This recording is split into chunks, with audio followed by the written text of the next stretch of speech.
Assalamualaikum warahmatullahi wabarakatuh. Bismillah, alhamdulillah, wa nikmatillah, wala haula wala quwata illa billah, amma ba'du. Ketemu lagi dengan saya Kitumbuk Guntur Bumi, yang mana pada kesempatan kali ini saya mau berbagi tentang motivasi diri atau pembelajaran diri utawi ingkang kasebutan nggih punika ingkang kangge tiyang Jawi nggih punika pitutur Jawa. Jadi intine pitutur Jawa melengake ora usah nyawang liyane, kabeh kuwi wis duwe dalane dhewe-dhewe. Ibarate kowe numpak bis ya aja mbayangke kowe numpak kereta, fokus karo dalane dhewe-dhewe. Dadi awakmu dhewe sing iso nyiptakno kesenenganmu dhewe.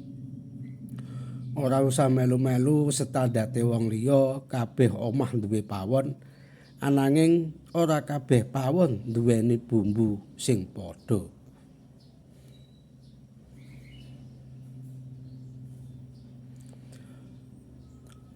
Dadi kowe lan aku ora usah ngerasa penting awakmu nggo wong liya, amarga atine wong kuwi gampang molah maleh.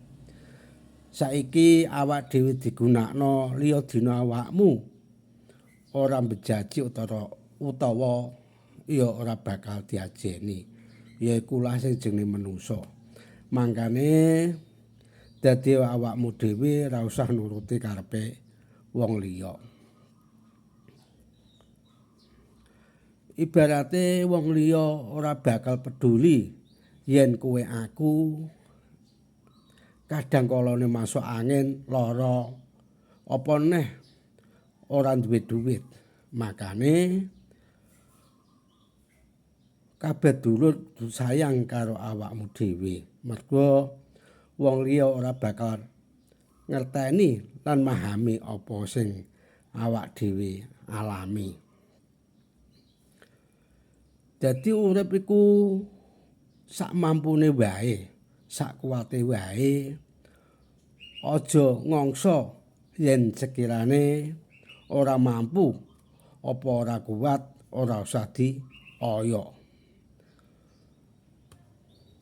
Ya tur kudu iso mbedakno kebutuhan karo kepinginan ben ora kejebak ing gaya urip sing susahne awake dhewe. Dadi menungso kuwi aja ngoyak sing ora iso dioyak, aja ngegem sing ora iso digegem, lan aja gayuh sing ora usah digayuh.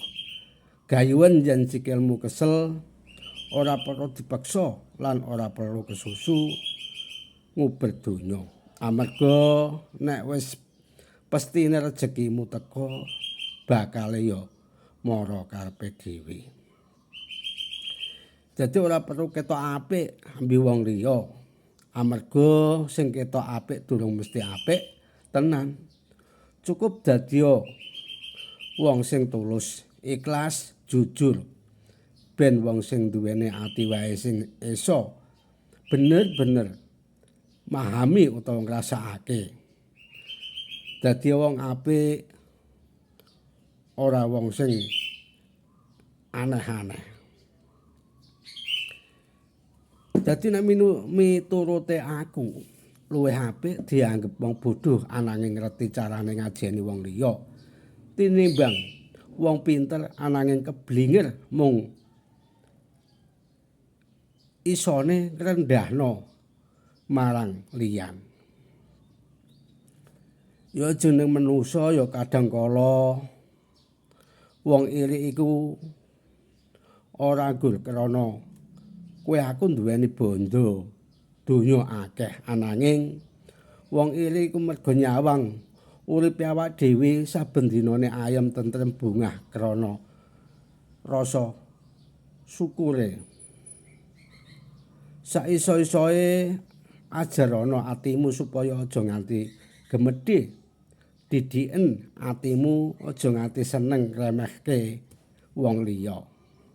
Lan didiken lisane utawa lisanmu supaya nek ngomong aja nganti nglarani atine wong liya amarga wis mesti kabeh mau bakal ana pertanggung jawabane. Kita kadang dibenci, ya kadang disukai, kadang dicari, kadang ya diabaikan. Ya kadang dibutuhno, kadang ya dilupakno. Semua itu wajar karena hidup mengajarkan kita untuk bisa menerima, bertahan, dan terus melangkah tanpa kehilangan jati diri kita yang sesungguhnya. Ibarat Jawa ngandhakno mboten mesti sing kasar niku elek, lajeng sing alus niku sae. Kasare parutan klapa ora manfaat, ana manfaate. Aluse lumut ya aki-aki ya iso blondrekake utawa nibakake manungsa sing liwat kaya mau.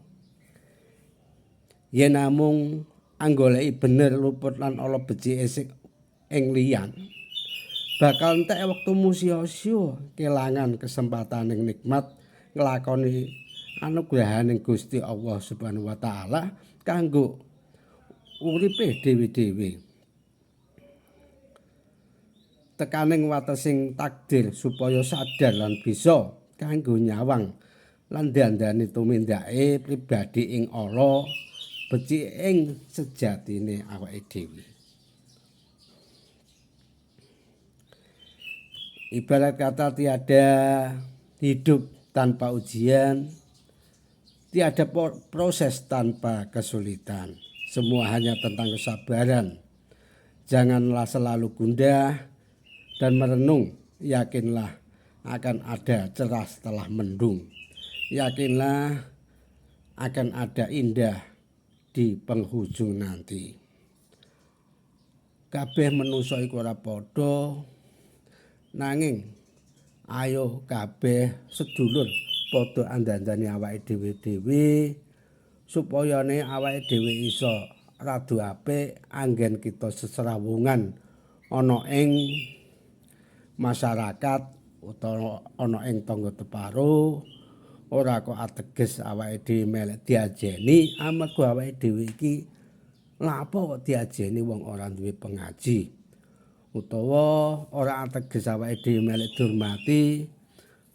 Kenapa kok dihormati wong awake dhewe wae ora duwe pangkat kok dihormati. Ning sak ora-orane kabeh ayo padha sinau utawa belajar dandani awake dhewe-dhewe supayane pemburine uripe awak dhewe tansah kinanjar kesehatan katentreman anggen kita seserawungan karo tetangga sanak kadang sedulur akeh guyub rukun tansah pinaringana gemah ripah jinawi murah sandang murah pangan kangge sedayanipun.